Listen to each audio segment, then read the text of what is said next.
Trying to keep your house free of pests is turning into more of an uphill battle every day. A study shows bedbugs are becoming harder than ever to get rid of. And Alachua County meetings will continue into next week over the Plum Creek plan. That's our top story tonight. Good evening. It's Friday, February 19th. I'm Marie Edinger. And I'm Connor Ingalls. Thanks for joining us. The Plum Creek controversy is nothing new to the headlines. For those who expected a decision last night, that has been postponed. Ashlyn Reese joins us now in the studio. Ashlyn, you were at the meeting last night. How was it? Well, a lot of people showed up to talk to the commissioners in person. There's been a lot of controversy surrounding Plum Creek's proposal that will change Alachua County's comprehensive plan. Most of those who spoke seemed to address their statements directly at Commissioner Robert Hutchinson, who is considered to be the swing vote. Aside from one confrontation I witnessed outside the auditorium, most people respectfully listened to what their neighbors had to say. Alachua County residents are still unsure of what the future holds for them regarding the Plum Creek plan. Earlier this week, staff members from 3 county departments offered their recommendation: don't do it. And for the sake of her grandchildren, Susan Morey agrees. They will be missing out on a quiet, peaceful country day at Grandma and Grandpa's house. And there's not just us. There's hundreds and thousands of people that live out there and will be affected. Others simply want to stay surrounded by the nature they enjoy now, a lifestyle they say would be altered by Plum Creek's proposed development. It was a lot of noise, a lot of traffic, a lot of crime, a lot of pollution, and we were trying to get away from that when we moved to Campbell.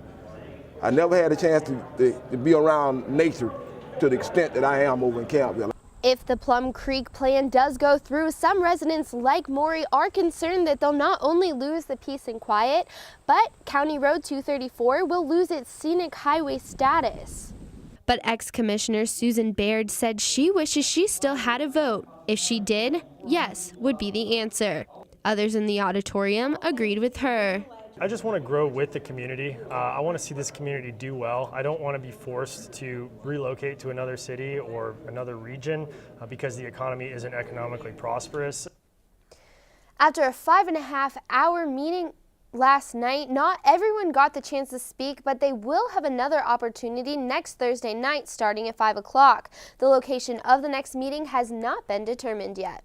Thanks, Ashlyn. Car versus bank. That's what happened at about 1 p.m. today. Officials say a woman in her 60s drove her car into the Campus USA Credit Union on Southwest 5th Avenue.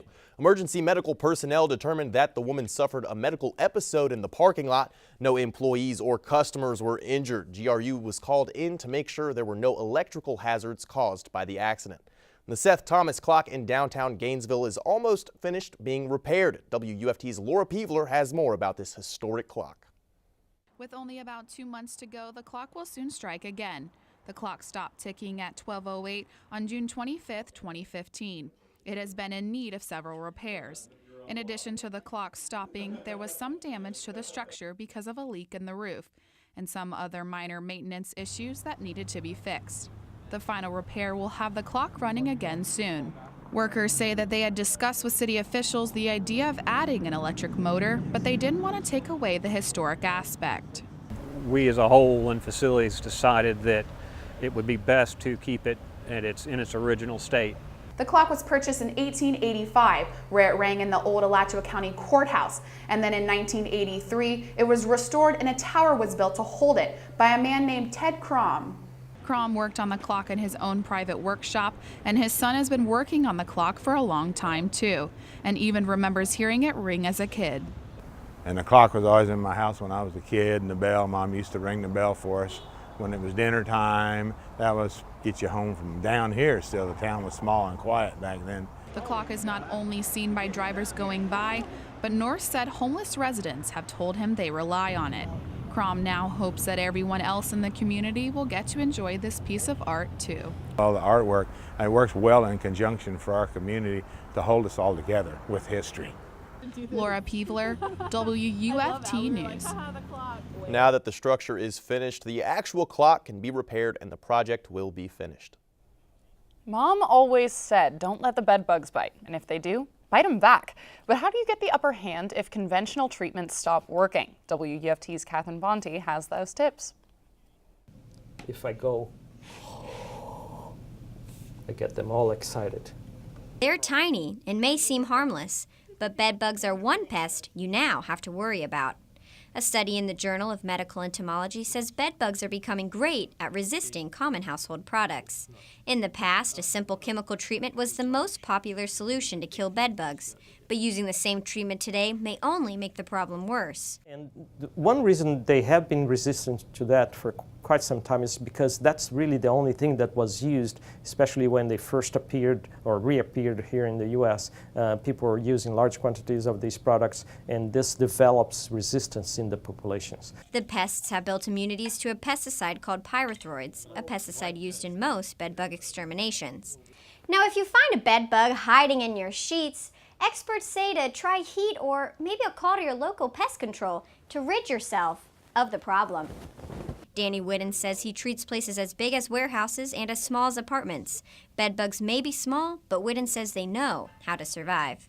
We tend to, if at all possible, get people to take and go to a little extra expense to do the heat job because the elimination of the pest is much greater. Catherine Bonte, WUFT News. If just watching that video makes you itch, search for bed bugs at the CDC website for answers about their life cycle and how to get rid of them. I'll tell you what, I can find a reason to critique almost anything, but this weather in the past few days has just been perfect. Oh, definitely. And I hear it's going to stay that way over the weekend, too. I'm pretty excited about it. UF forecaster Dan Henry joins us now from the Weather Center. Dan, tell us the good news. Yeah, Marie, we do have a couple days of beautiful weather upcoming around North Florida this weekend. Temperatures in the mid-70s both Saturday and Sunday, so I hope you're able to get outside and enjoy it. Currently on campus, we're at 68 degrees. It feels like 70 though, and a little bit of sunshine still out there. We've got about an hour left, I believe, before sunset. 69 at the airport, 73 in Lake City, 73 in Cedar Key as well. Onshore flow making things a little cooler along the coast in St. Augustine, and they'll cool off a little bit more quickly tonight. Here in Gainesville, we'll get down into the mid-40s.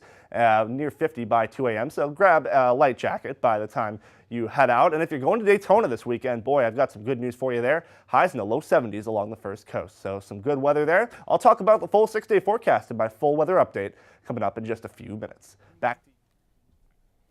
Thanks, Dan. Supreme Court Justice Antonin Scalia's casket has finally arrived in the Capitol. Scalia's current and former law clerks lined the steps of the Supreme Court building as the casket was brought into the Great Hall. The casket will remain on the Lincoln Cadillac until 8 p.m. The public is allowed to pay their respects until then.